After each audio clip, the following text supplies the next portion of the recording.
자, 오늘 드디어 누가복음 1장부터 9절 강해를 시작합니다. 누가복음 1장은 이제 복음서의 시작을 여는 대목입니다. 그래서 우리가 누가복음이 왜 기록되었고 어떠한 이야기부터 전개되는지 하나씩 살펴볼 필요가 있습니다. 1절에서 4절이 이제 도입부에 해당합니다. 누가가 왜 이 복음서를 기록하게 되었는지 그 배경이 나옵니다. 자, 이 글은 기록자 누가가 수신자인 데오빌로에게 보고하는 내용으로 되어 있습니다. 1절에 보면 우리 가운데에서 매우 확실히 믿게 된 그 일들에 관해 그렇게 기록하고 있습니다. 우리라고 했는데 여기서 우리가 구체적으로 누구인지는 명확하게 나타나지 않았습니다. 다만 문맥을 통해서 살펴볼 때 예수님께서 세상에 오셔서 말씀을 가르치시고 또 행하신 일들을 확실하게 믿고 있는 그 증인들을 말하는 것으로 볼 수가 있습니다. 누가복음은 예수님께서 행하신 일, 가르치신 일을 기록하고 있는데 사실에 기반을 하고 있습니다. 그러나 이것이 단순한 사실에 대한 역사 기록만은 아닙니다. 그 안에는 누가복음을 통해서 우리가 믿어야 할 내용들이 그리고 성도들이 그 당시 신약교회 성도들이 이미 믿고 있는 일들이 들어 있습니다. 개역 성경에서는 우리 중에 이루어진 사실에 대하여라고 했는데 킹 제임스 성경에서는 우리 가운데서 매우 확실히 믿게 된 그 일들에 관해 그렇게 기록하고 있습니다. 즉 이것은 사실에 대한 기록임과 동시에 우리 성도들이 믿는 바에 대해서 확실하게 믿고 있는 바에 대한 기록이라는 겁니다. 자, 그럼 왜 누가가 이 복음서를 기록하게 되었는가? 그 내용은 처음부터 목격자가 되고 말씀의 사역자 된 사람들이 우리에게 예수님에 대한 이야기를 전해준 그대로 전달하려고 기록하려고 손을 댄 사람들이 당시에 많이 있었다는 겁니다. 처음부터라고 하는 것은 예수님이 태어날 때를 말하는 것이 아니라 예수님께서 가르치시고 행하신 일, 즉 공생의 기간 동안에 있었던 그 일들을 이야기합니다. 그러니까 예수님이 처음에 공적 사역을 시작할 때 그때를 이야기합니다. 그래서 그 여러 목격자들이 있었고요. 또 말씀의 사역자들이 예수님께서 행하신 일들을 사람들에게 전해 주었습니다. 예수님과 같이 있었던 12 제자들이 있고요. 70인 전도단이 있고 또 예수님을 따라다니면서 자기의 소유로 예수님을 섬기던 여인들도 있었습니다. 또 예수님의 어린 시절에 대해서 잘 알고 있는 예수님의 가족들, 마리아와 또 예수님의 형제들도 있습니다. 이런 사람들이 다 증인들입니다. 누가 자신은 처음부터 목격자나 사역자는 아니었습니다.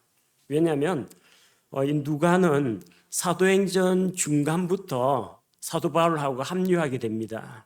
그때부터 바울을 통해서 또 다른 사도들과의 이 관계를 통해서 이 목격자와 최초 진술자들을 그가 접할 수가 있었던 겁니다. 자, 그래서 누가는 자기가 직접 예수님을 따라다니면서 보고 배운 12 제자에는 들지 않습니다. 예수님의 제자들 사도들로부터 듣고 보고 배운 것입니다. 그래서 많은 사람들이 목격자들과 증인들, 말씀 사역자들을 통해서 들은 것으로 예수님의 행적을 기록하려고 했다는 겁니다. 그런 일을 시도한 사람들이 많은데 왜 그러면 그들의 기록은 오늘날 성경 기록으로 아무개 복음으로 포함되지 않았느냐? 그것은 하나님께서 그들에게 영감을 주셔서 성령님의 감동으로 기록한 글이 아니기 때문입니다. 그렇게 손댄 사람들 가운데에서는 사실을 왜곡하는 사람도 있었고 사건을 축소시키거나 아니면 부풀려서 전하는 자도 있었고 객관성을 상실한 자들도 있었습니다. 무엇보다도 사람의 관점으로 그것을 기록했지 하나님으로부터 영감을 받아가지고 기록하지 않았기 때문에 그런 자들의 글은 오늘날 성경 기록, 정경에 포함되지 않았다는 겁니다. 예를 들면 이제 도마 복음이라는 게 있습니다. 예수님의 제자 도마 복음에 보면은 예수님이 이제 어린아이를 죽이려고 하는 그 헤롯의 핍박을 피해 가지고 부모와 함께 이집트로 내려간 이야기가 있는데 이집트에서 예수님의 어린 시절 이야기가 나옵니다. 예수님이 그 초자연적인 능력을 가지고 사람들을 골탕 먹이기도 하고 괴롭히기도 하고 뭐 별별 이상한 이야기들이 다 기록되어 있습니다. 그런데 그거는 하나님의 말씀이 아니라는 겁니다.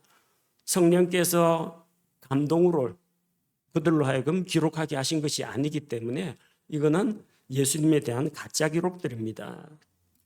그 손을 댄 사람들이 있는데 하도 많은 사람들이 이렇게도 저렇게도 기록하다 보니까 이게 어느 게 맞는지 사람들이 헷갈리고 혼동을 일으킵니다. 그러다 자칫 잘못하면 예수님의 신성이나 예수님의 인성을 손상시킬 우려도 있습니다. 그래서 이미 AD 65년이면은 신약교회가 세워진 지 약 30여 년이 지났습니다. 그래서 그들이 흔들림 없이 믿음에 굳게 서고 또 한창 헬라어, 그리스어를 쓰는 사람들에게 복음이 퍼져나가는 그 시대에 누가가 하나님의 영감을 통해서 바른 말씀, 예수님에 대한 올바른 기록들을 차례대로 남기려고 자기도 손을 대게 된 것입니다. 자, 3절 말씀해 보니까 모든 일을 맨 처음부터 완전히 이해한 나도. 누가는 직접적인 목격자는 아니었습니다. 그러나 모든 일을 맨 처음부터 자기 스스로 완전히 이해했다고 합니다.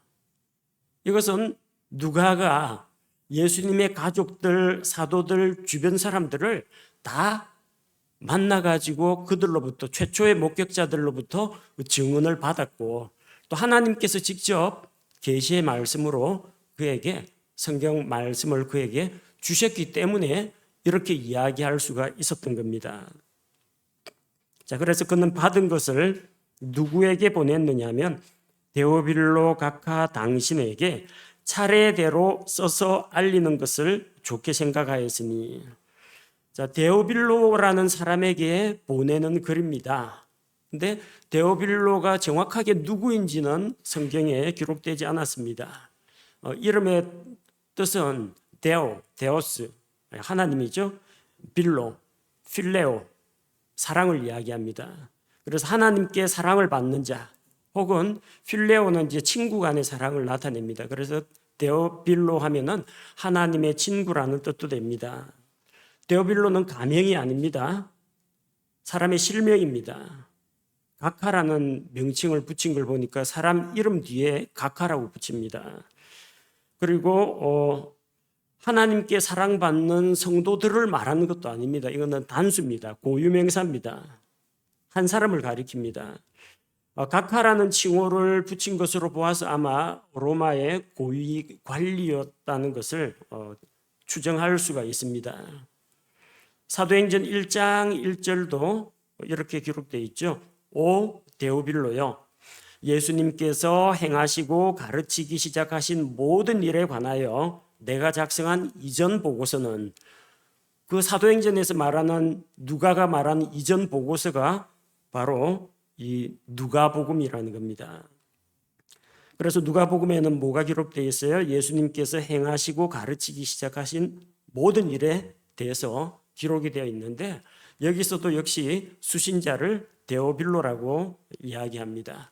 1차적인 이 수신자는 데오빌로 각하, 그리고 광범위하게는 누가가 지금 그리스 사람들, 그리스어를 사용하는 이방인들에게 사람의 아들로 오신 하나님의 아들 예수 그리스도를 소개하는 겁니다. 그래서 1차적으로는 데오빌로, 그리고 그 당시에 있던 그리스어를 사용하는 사람들, 그들이 누가복음의 수신자입니다. 그리고 오늘 완성된 성경 말씀을 읽고 있는 우리 신약교회 성도들을 위한 글이기도 합니다. 누가복음은 본문에 나오는 것처럼 3절에 차례대로 in order, 차례대로 써서 기록했습니다. 역사적 시간성을 띠고 있다는 겁니다. 그래서 다른 복음서에 비해서 비교적 시간 순서대로 기록이 되어 있습니다. 그렇다고 모든 것이 시간 순서는 아니고 특정한 부분을 강조하기 위해서 어떤 때는 비슷한 사건을 묶어가지고 같이 소개할 때도 있습니다. 그리고 객관적 자료를 근거로 하여 정확성을 기하고 있습니다. 여기 보면은 모든 일을 맨 처음부터 완전히 이해한 다음에 이걸 집필을 한 겁니다. 그리고 논리적으로 일관성 있게 기록되었습니다. 이제 의사 출신답게 이 이야기를 이끌어 나가는데 이 필체, 문체가 보면은 단계별로 이래 시간적인 순서뿐만 아니라 논리적인 순서에 딱 맞게 이야기가 전개되기 때문에 우리가 여기에 나오는 사건의 배열이라든지 접속사 관계를 보면 예수님께서 왜 하필 이때 이 말씀을 하셨을까? 어떠한 맥락에서 이 비유를 쓰셨을까? 왜 예수님께서 화 있을지어다 하고 저주를 하셨을까? 이게 명백하게 드러나 있습니다. 그래서 누가복음은 읽고 이해하기가 쉽습니다. 분량은 다른 복음서보다 좀 깁니다. 그렇지만 우리에게 아주 친밀하고 편안하게 읽히는 복음서입니다. 자, 4절에 보니까 왜 이걸 기록했느냐? 이것은 데오빌로 각하로 하여금 각하가 이미 설명받은 그 일들이 확실함을 알게 하려 함이라. 아마 이 데오빌로 각하라는 사람도 누가를 통해서건 아니면 다른 신약교회 그리스도인을 통해서건 복음이 그에게 전달되었습니다. 그래서 보다 확실한 사실, 예수님께서 무엇을 가르치셨고 어떻게 행하셨는지를 그에게 확실하게 보여주기 위해서 이 복음서를 기록한 것입니다.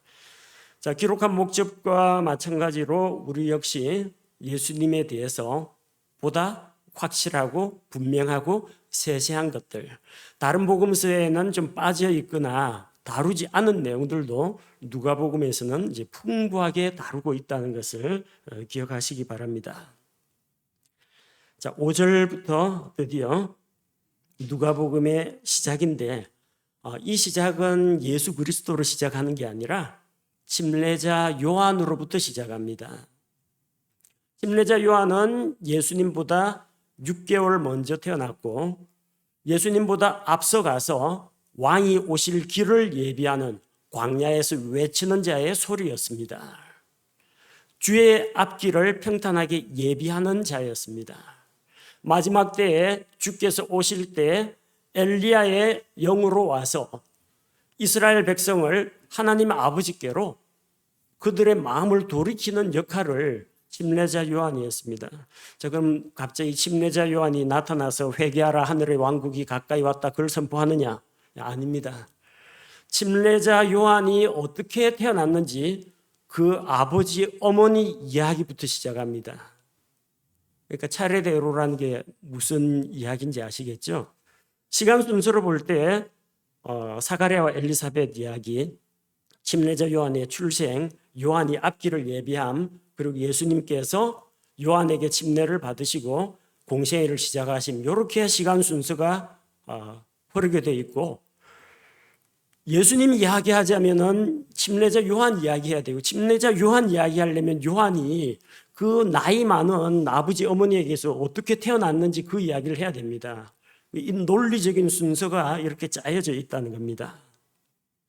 5절 말씀해 보니까 시대적인 배경, 유대왕 헤롯 시대, 아비야 계열의 사가랴라는 이름의 어떤 제사장이 있었는데 그의 아내는 아론의 딸들에게 속하였고 그녀의 이름은 엘리사벳이더라. 헤롯 시대라고 했는데 이 헤롯은 헤롯 대제, 헤롯 대왕을 이야기합니다. 성경에서 대헤롯이라고 하는데 마태복음 2장에서 아기 예수님을 죽이려고 했던 바로 그 헤롯을 이야기합니다. 자, 그 시대였고 사가랴라는 사람이 있는데 아비야 계열의 제사장입니다. 그러니까 레위 지파, 레위 사람입니다. 사가랴는 침례자 요한의 아버지입니다. 사가랴로 읽기도 하고 스가랴로 읽기도 합니다. 그 이름의 뜻은 여호와께서 기억하신다, 그런 의미를 담고 있습니다. 사가랴는 아비야 계열의 제사장이었습니다. 구약 시대에 24 제사장 직제가 있다고 했죠. 역대기상 24장 4절 말씀에 보면 아론의 아들 엘르아살 계열로 16명, 이다말 계열로 8명, 16, 8, 24 제사장 직제가 있습니다. 이들이 1년에 각 계열별로, 각 반차별로 2번씩, 전반기, 후반기 각 한 번씩 섬깁니다. 그러면은 48번입니다. 이스라엘의 3대 명절, 유월절, 무교절 포함, 그리고 오순절, 장막절, 이때는 큰 명절이기 때문에 어느 지파, 어느 계열을 따지지 않고 온 제사장들이 같이 섬깁니다. 그래서 51주가 채워집니다. 52주 아니냐고 하시는 분이 있는데, 우리나라 달력은 지금 현대 달력은 365일인데 당시 유대인 달력은 353에서 355일입니다. 그래서 51주입니다. 자, 이 아비야 계열의 제사장이 있었는데, 아비야 계열은 역대기상 24장 10절에 보면은 8번째로 등장합니다. 8번째 반차, 8번째 순서에 자기들의 섬김의 차례가 돌아옵니다. 이 내용은 나중에 그 예수님의 탄생일 추정할 때 다시 한번 언급하도록 하겠습니다.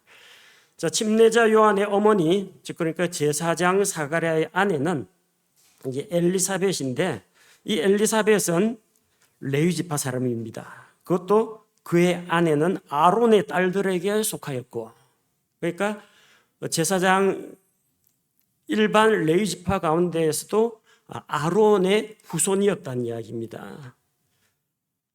엘리사벳은 대제사장 아론의 가문인데, 엘리사벳은 엘리세바라고도 성경에 등장합니다. 그 엘리사벳의 이름의 뜻은 내 하나님은 맹세의 하나님, 맹세로 언약하신 것을 지키신 하나님, 그런 의미입니다. 자, 그런데 묘하게 진짜 아론, 그 레위 지파에서 최초로 하나님께서 세우신 대제사장 아론의 아내 이름이 엘리세바입니다. 여기 나온 엘리사벳하고 이름이 똑같습니다. 그래서 사무엘이 레위 지파죠. 다윗에게 기름을 붓습니다. 유다 지파의 다윗에게 기름을 붓습니다. 그래서 다윗을 왕으로 세웁니다. 마찬가지로 레위 지파의 침례자 요한이 유다 지파의 예수님에게 침례를 주고 예수님이 공생애를 시작하게 합니다. 요 조합이, 레위 지파와 유다 지파의 연합이 꼭 들어맞습니다. 그리고 침례자 요한은 레위 지파, 아버지가 제사장이니까, 그리고 예수님은 다윗의 자손이니까 유다 지파. 그런데 두 사람은 아버지 계열로 보면 레위 지파, 유다 지파지만, 그런데 엘리사벳과 마리아가 친족이라고 했습니다. 그 위쪽에 어머니 대해서 연결 접점이 있다라는 것을 알 수가 있습니다. 그 어머니 계열적으로 요한하고 예수님은 친척 관계라는 것을 우리가 짐작할 수가 있습니다. 자, 6절 말씀에 보면은 그들의 부모 사가랴와 엘리사벳은 어떤 사람이었느냐? 그들이 둘 다 주의 모든 명령과 규례 안에서 흠없이 걸으며 하나님 앞에 의롭더라. 자, 엘리사벳과 사가랴가 하나님 앞에서 의로운 자라고 했습니다. 주의 명령과 규례를 따라서 행했다는 겁니다. 즉 율법을 지켜 행하는 데 있어서 어떤 실수나 흠결이 없었다는 겁니다. 그들이 율법을 잘 지켜서 하나님 앞에 의인이 되었다는 이야기는 아닙니다. 율법의 행위로는 의롭게 되지 못합니다. 그들이 어떤 도덕적, 윤리적으로 고상한 삶을 살았다, 그런 이야기가 아닙니다. 하나님 앞에서 신앙적인 면에서 하나님께서 인정하셨다라는 겁니다. 우리가 성경에 나오는 동방의 의인 욥을 이야기하는데, 욥이 제 아무리 자기가 깨끗하다고 할지라도, 하나님 앞에 순전한 마음을 가졌다 할지라도 욥 역시 하나님 앞에서는 부족한 것이 많은 죄인일 뿐입니다. 그런데 하나님께서는 왜 그런 욥을 칭찬하셨느냐? 하나님께서는 욥이 하나님을 향한 그의 순수한 그 마음을 보시고 욥의 믿음에 대해서 인정해 주신 겁니다. 그래서 본문에 나오는 이 사가랴와 엘리사벳이 하나님 앞에 어렵다는 것은 이 사람들이 율법을 100% 완벽하게 지켜서 죄가 하나도 없는 사람이다, 그런 의미가 아니라 그들의 신앙을, 그들의 믿음을 하나님께서 인정해 주셨다는 겁니다.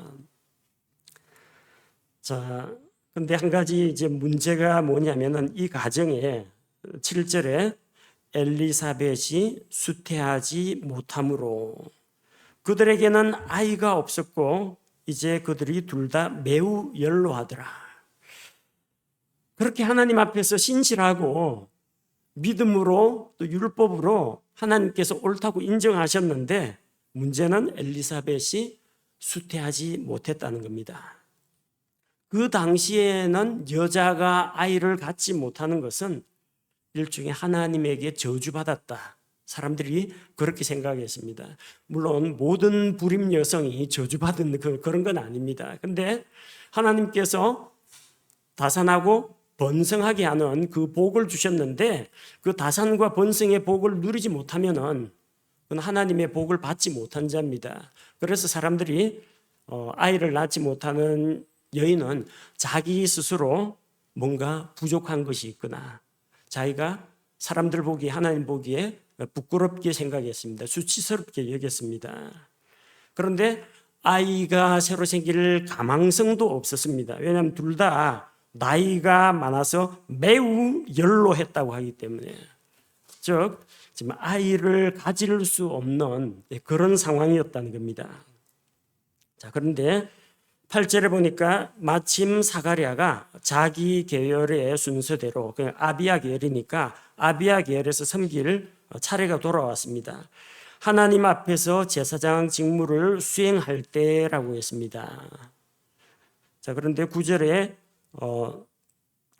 제사장 직무의 관례에 따라 그가 제비를 뽑아 주의 성전에 들어가 분향하게 되었더라, 그렇게 기록합니다. 구약의 24 제사장 체계 가운데에서 1년에 한 계열당 2차례씩 섬겨야 하는데, 제사장 숫자가 그 당시에는 많았기 때문에, 그 당시엔 제사장들 숫자가 많았기 때문에 똑같은 아비야 계열인데, 아비야 계열의 제사장들이 많으니까 그 중에 이제 누가 들어가서 섬기느냐, 그걸 정해야 하는 겁니다. 근데 제비를 통해 가지고 결정을 했는데, 사가랴가 그 제비에 따라서 섬김의 직무를 맡게 되었습니다. 자, 성전에 들어가서 이제 분향하게 되었는데 10절에 보니까 백성의 온 무리는 분향하는 시간에 밖에서 기도하고 있었습니다. 자, 이때 이제 하나님께서 천사를 통해서 침례자 요한의 출생에 대해서 알려주십니다. 11절에서 17절이 천사가 나타나서 사가랴에게 하나님의 말씀을 전달하는 그 내용입니다. 11절에 주의 천사가 그에게 나타나 분향제단의 오른쪽에 섬에, 그러니까 분향제단이라고 했으니까 성소 안에 씁니다. 지성소 안에는 제사장도 함부로 못 들어갑니다. 대제사장만 1년에 속죄일에 들어갈 수 있습니다. 그러니까 성소에 들어가서 제사장으로서 이제 섬김의 일을 해야 되죠. 그래서 안식일마다 새로 구운 빵을 들여다 놓고 묵은 빵은 내놓고, 그리고 등잔대에 심지가 새까맣게 타 있으면 그 심지를 좀 잘라주고 기름도 보충하고, 분향제단에서 또 향이 타고 남은 재는 치우고 또 새로운 향을 뿌려가지고 하나님 앞에서 향기로운 향을 피워야 됩니다. 자, 그런데 주의 천사가, 하나님이 보낸 천사가 제단 오른쪽에 나타났습니다. 11절에 나오는 주의 천사는 우리가 그 구약 성경에서 보던 그 주의 천사하고는 다릅니다. 구약 성경에 주의 천사라고 이야기하면은 성육신 하기 이전에 그리스도를 이야기합니다. 근데 신약 성경에 나온 이 주의 천사는 주께서, 주 하나님께서 보내신 전령이라는 뜻이지 예수 그리스도를 이야기하는 것이 아닙니다. 물론 아직까지 예수님은 탄생하지 않았습니다. 마리아에게 수태되기 전입니다.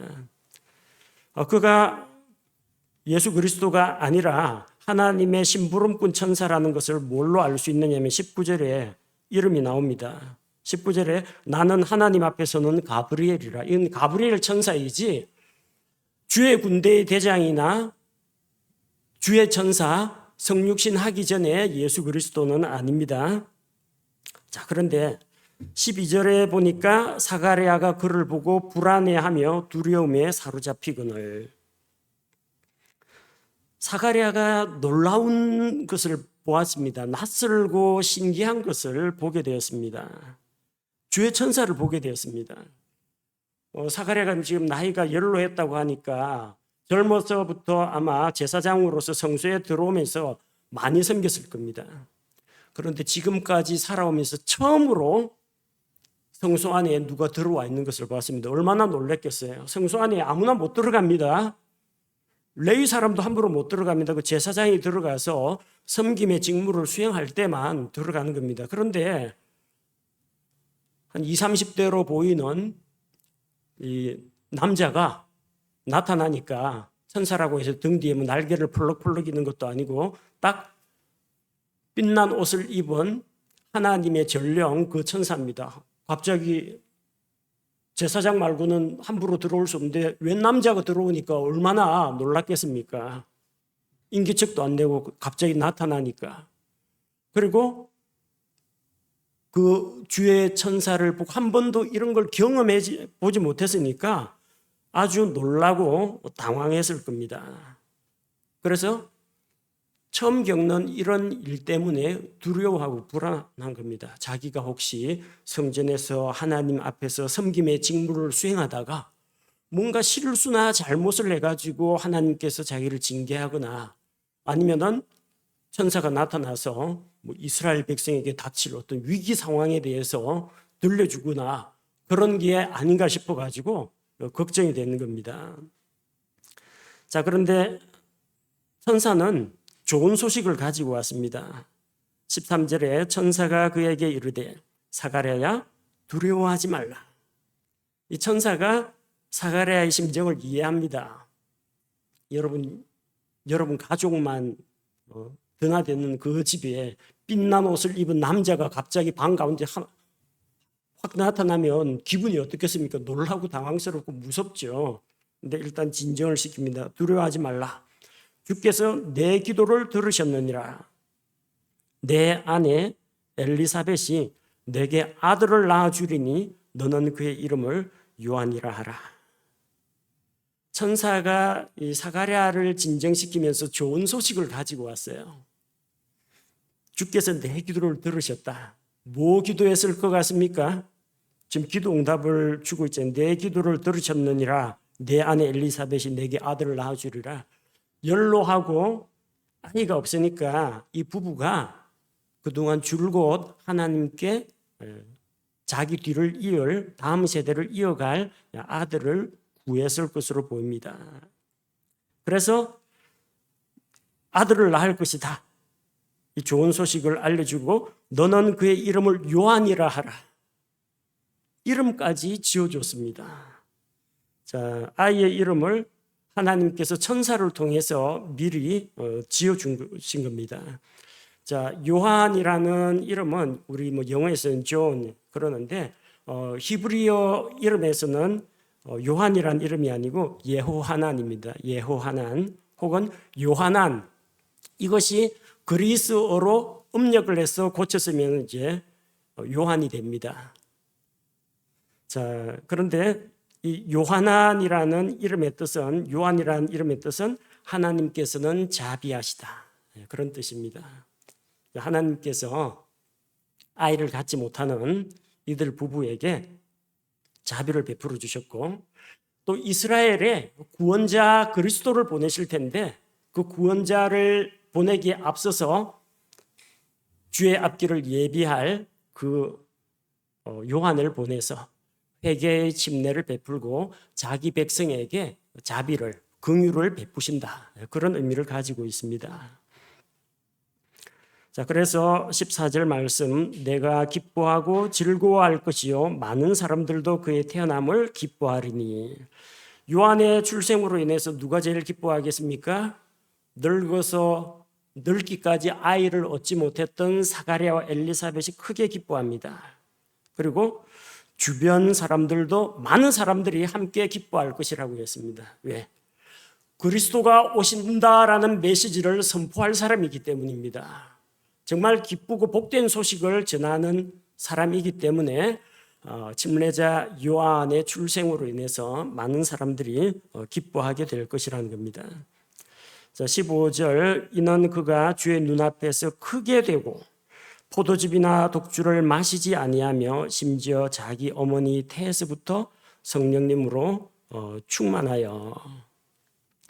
자, 요한은 어떤 자가 되느냐? 주 앞에서 큰 자가 된다고 했습니다. 진짜로 주 앞에서 큰 자입니다. 예수님께서도 말씀하셨죠. 여자에게서 태어난 자 중에 침례자 요한보다 큰 자가 없다고 했습니다. 그러니까 인간적인 출생, 여인의 몸에서 태어난 자, 그들 가운데서는 침례자 요한이 가장 큰 자라고 했습니다. 그리고 그는 포도즙이나 독주를 마시지 않을 것이라고 했습니다. 당연하죠.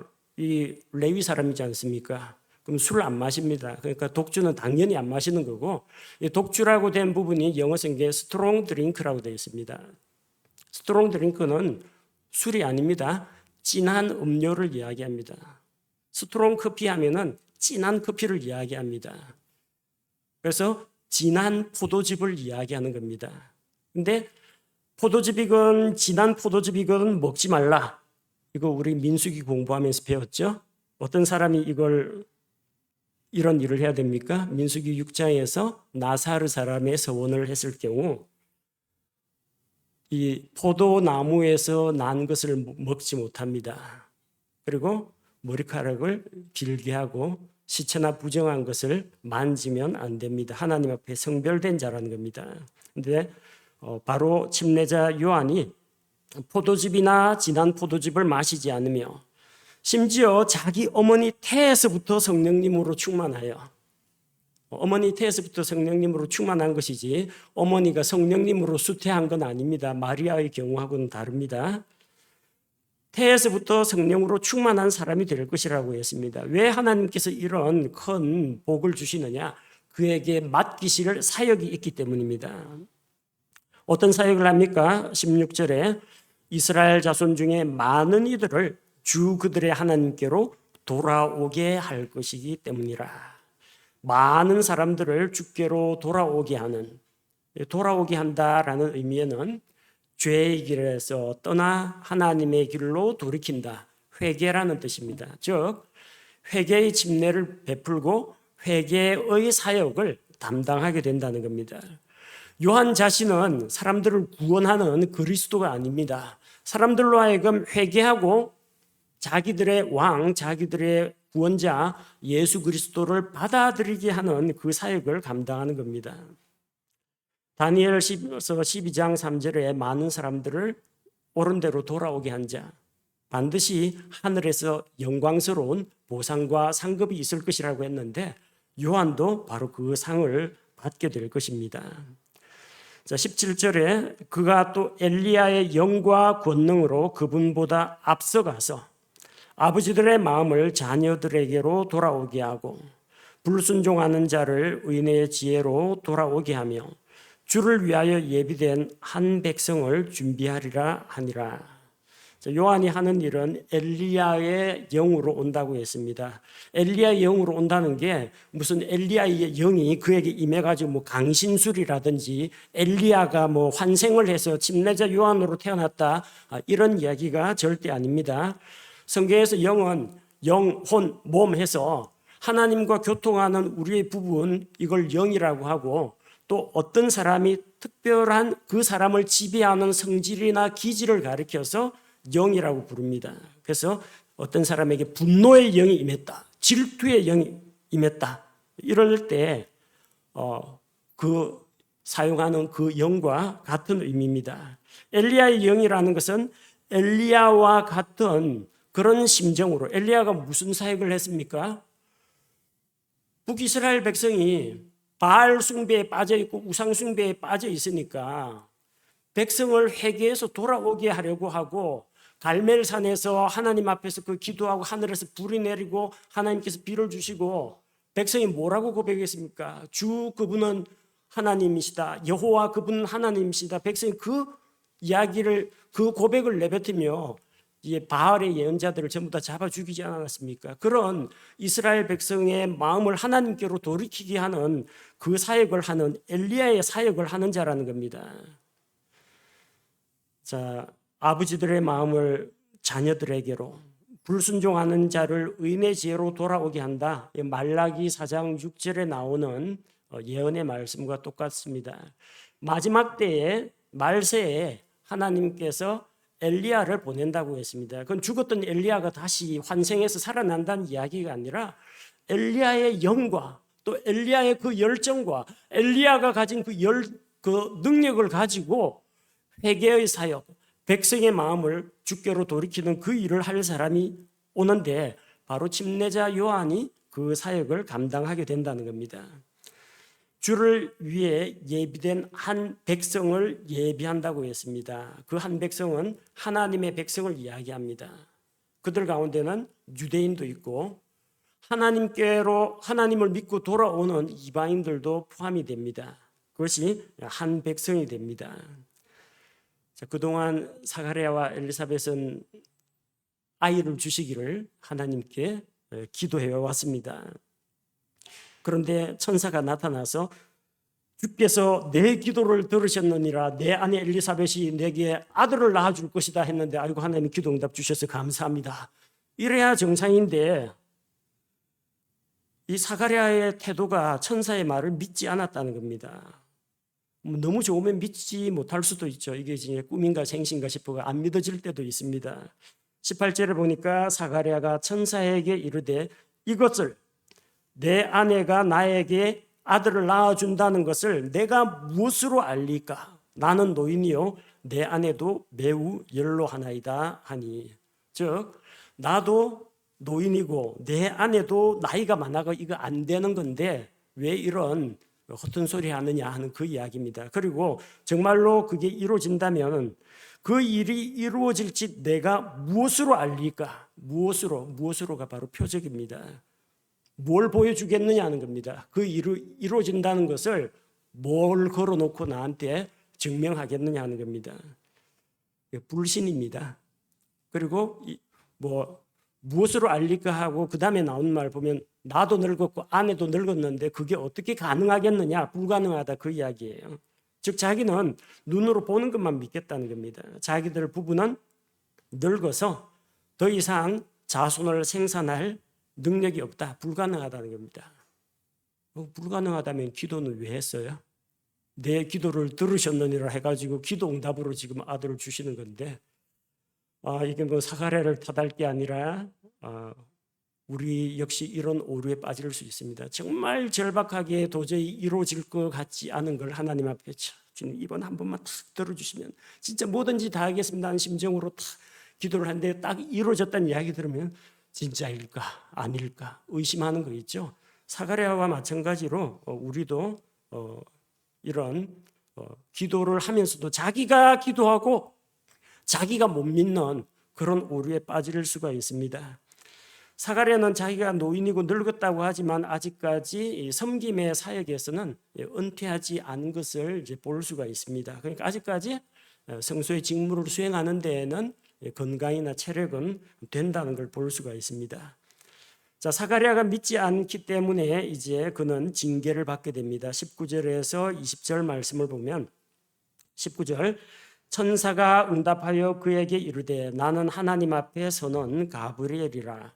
이 기쁜 소식을 내게 말하며 내게 보이기 위해 내가 보내어졌노라. 가브리엘은 주의 명령으로 소식을 전하는 천사입니다. 그 이름의 뜻은 가브리엘, 하나님의 사람 혹은 뭐 영웅, 능력 그런 의미를 담고 있습니다. 가브리엘은 이 기쁜 소식을 전해주었습니다. 기쁜 소식, 복음을 이야기합니다. 좋다라는 것을 헬라어에서 유라고 하고 소식을 앙겔리온이라고 합니다. 그래서 유앙겔리온 하면 좋은 소식, 복음이 되는 것이고요. 앙겔리온이 소식인데 소식을 전하는 자 하면 앙겔로스, 영어로 쓰면 엔젤이 됩니다. 엔젤이란 말이 앙겔로스에서 나온 말입니다. 즉 천사라는 말은 하나님의 심부름꾼, 하나님의 말씀을 전달하는 전령이라는 뜻을 가지고 있습니다. 이 좋은 소식을 들었지만 사가랴가 믿지 않았기 때문에, 불신했기 때문에 그는 20절 말씀과 같이 보라 내가 내 말들을 믿지 아니하므로 이 일들이 이루어지는 날까지 어떻게 됩니까? 내가 벙어리가 되어 말을 하지 못하려니와 내 말들은 그것들의 때에 성취되리라 하더라. 사가랴는 이 일들이 이루어지기까지 벙어리가 됩니다. 말을 못합니다. 그가 벙어리가 된 것은 두 가지 의미가 있습니다. 하나는 불신앙 때문에 하나님께서 징계를 내려가지고 그가 말을 못하게 한 것입니다. 불신앙에 대한 징계입니다. 또 하나는 이 일들이 이루어진다는 것을 내가 무엇으로 알리까? 무엇으로? 표적을 보여달라는 겁니다. 그러면은 멀쩡하게 말하고 일상생활하던 사람이 어느 날 갑자기 벙어리가 됐다. 이것도 표적이 될 수 있다는 겁니다. 천사가 진짜로 나타났구나. 하나님께서 전하는 천사의 말을 믿지 않으면 징계를 받는구나. 그가 산 증인이요 표적이 되는 겁니다. 그래서 한편으로는 징계이고 한편으로는 사가랴가 그토록 요구하던 표적이라는 겁니다. 그런데 사가랴가 믿어도 좋고 안 믿어도 좋고 믿거나 말거나 주께서 말씀하신 것은 이건 천사의 말이 아닙니다. 주께서 천사를 통해서 하신 말씀입니다. 주께서 말씀하신 것은 반드시 이루어진다는 겁니다. 여러분 사람들한테 복음을 전하죠. 듣는 사람도 있고 듣기 싫어하는 사람도 있습니다. 믿는 사람도 있고 안 믿는 사람도 있습니다. 천국과 지옥 이야기인데 믿는 사람도 있고 안 믿는 사람이 있습니다. 그럼 그 사람들이 안 믿으면은 지옥이 없어지느냐? 안 없어집니다. 하나님의 말씀은 그대로 이루어져서 믿지 않는 자들은 지옥에 들어가서 형벌을 받는 것이고 믿고 회개하고 돌아온 자는 죄 용서받고 구원과 생명을 얻는 겁니다. 사람들이 믿거나 말거나 그것이 하나님의 계획에 아무런 영향을 미치지 못한다는 이야기입니다. 하나님의 말씀은 정하신 때가 되면 반드시 성취가 됩니다. 자, 21절에서 22절 보면은 백성은 사가랴가 분향할 때 바깥에서 기도하고 있었다고 했죠. 분향하는 시간에 밖에서 기도하고 있었다고 했는데 21절에 보니까 백성이 사가랴를 기다리며 그가 성전 안에 그토록 오랫동안 머무르는 것을 이상하게 여겼다. 지금쯤이면 이 제사장 직무 마치고 밖으로 나와야 되는데 사람들이 걱정하는 겁니다. 성소 안에서 뭔가 사고가 있지 않을까. 제사장이 뭔가 나답과 아비후처럼 뭐 이상한 불을 뭐 하나님 앞에 들이다가 그냥 벌을 받은 것처럼. 근데 그게 그 일을 저지른 실수한 그 한 사람에 끝나는 게 아니라 이스라엘 전체에 재앙이 내릴까 봐 백성이 두려워하는 겁니다. 더군다나 사가랴가 밖으로 나오긴 했는데 22절에 그가 나와서 그들에게 말을 하지 못하며 그들이 그가 성전 안에서 환상을 본 줄 알았으니 이는 그가 그들에게 손짓을 하며 말을 하지 못한 채 있었기 때문이더라. 자, 사가랴가 말을 못하고 손짓만 한 걸 보고 백성은 이것을 이상히 여기고 뭔가가 있다라고 생각한 겁니다.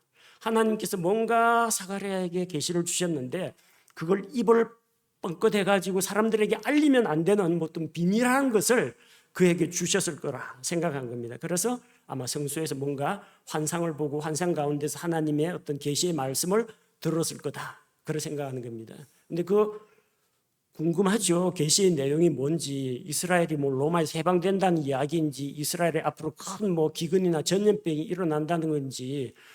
근데 사가랴 손짓 발짓 이거는 하는데 말을 못 하니까 백성들이 두려워하고 답답해하는 겁니다. 하여튼 뭔가 성소 안에서 무슨 일이 있었다. 그것까지만 그들이 알았습니다. 자, 23절 그가 자기 직무의 날들을 다 마친 뒤 곧 떠나서 자기 집으로 가니라. 사가랴는 자기 직무의 날들을 마쳤습니다. 그 각 주차마다 안식일에서 다음 안식일까지 섬기거든요. 직무의 날이 아니라 직무의 날들이라고 했는데 다음번 다른 계열에서 제사장 보내줄 때까지 일주일간 지키고 있어야 되는 겁니다. 그래서 직무의 날들입니다. 일주일간 자기 직무를 마치고 떠나서 자기 집으로 돌아갔습니다. 돌아갔는데 24절 그 날들이 지난 뒤에 즉 사가랴가 성소에서 섬김의 일들을 다 하고 난 뒤에 집에 돌아온 뒤에 그의 아내 엘리사벳이 수태하고 5달 동안 숨어 지내며 이르되. 자, 엘리사벳이 수태하고 5달 동안 숨어 지냈습니다.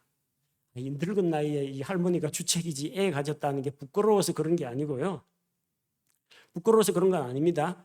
오히려 엘리사벳은 하나님께서 사람들 가운데서 내 치욕을 없애주셨다, 내 부끄러움을 없애주셨다 하는데 이제는 아이를 가졌기 때문에 난 더 이상 부끄러운 여자가 아닌 거예요. 그러니까 부끄러워서 숨은 건 아닙니다. 5달 동안 외부와 접촉을 하지 않고 있으면서 태어날 아이를 위해서 안정을 취하고 준비하는 그런 기간이었다는 겁니다. 그래서 대외적인 접촉이나 만남을 피하고 있었다는 거죠. 25절 말씀을 보면 주께서 나를 살펴보시는 날들에 사람들 가운데 내서 내 치욕을 없애주시려고 나를 이렇게 대우하셨다. 즉 엘리사벳은 늙은 나이에 애 가진 게 부끄러운 게 아니라 오히려 치욕을 벗어버리게 되었다. 하나님께서 자기를 돌아보셨으니 감사를 드리고 하나님께서 나를 선하게 대우하셨다. 하나님께 감사와 영광을 돌린 것을 볼 수가 있습니다. 하나님께는 불가능한 일이 없습니다.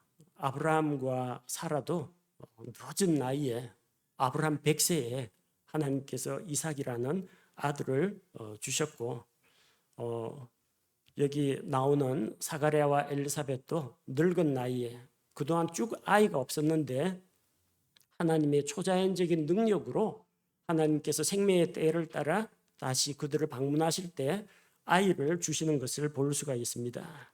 자, 하나님의 약속은 이렇게 불가능한 일이 없는데 주의 말씀은 불가능한 일이 없는데 주변 환경이나 나의 능력이나 내 신체 상태나 이런 걸 보면서 의심하거나 불신을 하지 말고 오로지 말씀을 믿고 믿음대로 행해야 한다는 겁니다.